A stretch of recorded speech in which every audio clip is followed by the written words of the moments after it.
Assalamualaikum dan salam sejahtera. Bersama saya Cikgu Amirul dalam Nota Bahasa. Hari ini kita akan belajar tentang ayat permintaan dan ayat suruhan.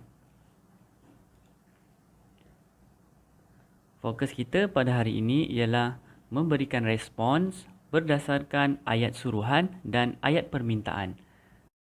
Maknanya kita membalas ataupun menjawab ayat suruhan dan ayat permintaan. Anda boleh buka buku teks muka surat 69.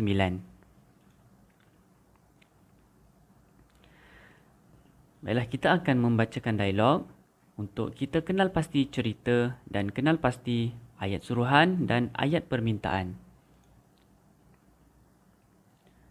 Ayat suruhan ialah ayat yang menyuruh melakukan sesuatu. Ayat ini akan mengandungi perkataan yang mengandungi partikel lah. Contoh perkataannya ialah ambillah, duduklah, pergilah, masuklah, gunalah. Dan juga perkataan-perkataan yang lain yang ada partikel lah di belakang perkataan tersebut.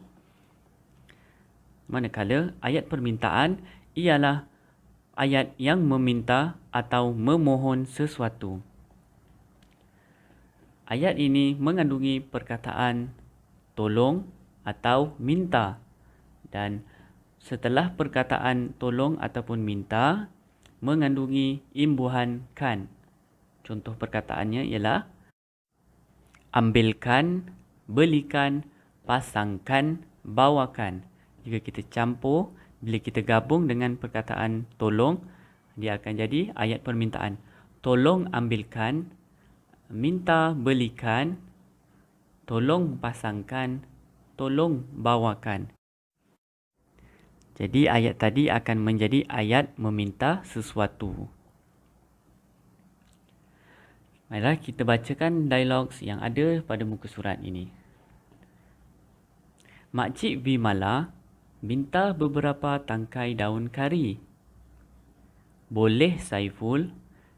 Dashini, tolong ambilkan daun kari untuk Saiful. Baiklah ibu. Saiful, ambillah plastik ini untuk mengisi daun kari itu. Terima kasih makcik. Baiklah, di sini terdapat perkataan ataupun ayat yang berwarna merah, berwarna biru dan berwarna hijau. Apakah dia ini? Ayat yang berwarna hijau ialah ayat suruhan yang menyuruh melakukan sesuatu. Contoh perkataan yang digunakan ialah ambillah. Dan perkataan yang berwarna merah ialah ayat permintaan yang meminta atau memohon sesuatu. Ayat yang digunakan ialah ambilkan. Kita lihat. Warna merah ialah permintaan. Tolong ambilkan. Ini permintaan. Memohon sesuatu. Perkataannya ada imbuhan kan. Ambilkan. Manakala yang berwarna hijau ialah ayat suruhan. Ambillah plastik ini. Ayat suruhan akan menggunakan partikel lah di belakang perkataan yang digunakan. Baik, kita pergi kepada perbualan yang di bawah. Wah, suburnya daun kari kamu. Pokok kari ini kami tanam sempena kempen satu rumah satu pokok. Oh, saya ingat. Keluarga saya menanam serai. Ya Saiful, ibu kamu selalu memberi ibu saya serai. Darshini, tolong masukkan daun kari yang telah dipetik ke dalam plastik. Tempat kosong. Minta saya plastik itu. Tempat kosong. Saiful, ambil daun kari ini dan berikannya kepada ibu kamu. Tempat kosong. Berdasarkan perbualan ini, saya gariskan di sini ada beberapa perkataan yang menunjukkan ia ayat permintaan dan ayat suruhan. Ini ada perkataan tolong, perkataan minta dan perkataan ambil, ayat suruhan. Sekarang kita nak jawab pula bahagian di ruangan kosong. Baik, ruangan yang pertama.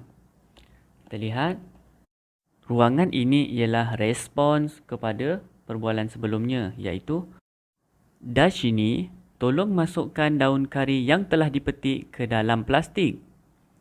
Jadi respon yang diberikan oleh Darshini ialah, boleh Saiful minta saya plastik itu. Jadi perkataan berwarna biru ialah respon kepada permintaan Saiful. Kita teruskan dengan ruangan yang kedua, memberi respon kepada perkataan ataupun ayat, minta saya plastik itu. Darshini berkata dia meminta plastik itu. Jadi Saiful pun membalas, nah, ambillah Darshini. Ayat ini berwarna biru kerana dia adalah respons kepada perkataan ataupun ayat permintaan Darshini. Kita teruskan untuk ruangan jawapan yang ketiga. Respons kepada suruhan Darshini. Saiful, ambil daun kari ini dan berikannya kepada ibu kamu. Jadi apakah yang mungkin dibalas oleh Saiful? Saya berikan ruang kepada anda untuk menjawab soalan ini, menjawab ruangan kosong ini berdasarkan pertanyaan ataupun suruhan daripada Darshini. Sebelum saya akhiri, saya ulang semula apa itu ayat suruhan dan ayat permintaan. Ayat suruhan ialah ayat yang menyuruh kita melakukan sesuatu. Manakala ayat permintaan, ayat yang meminta atau memohon sesuatu. Baiklah, itu sahaja perkongsian saya pada kali ini. Selamat belajar dan selamat membuat latihan. Jumpa lagi pada video yang akan datang.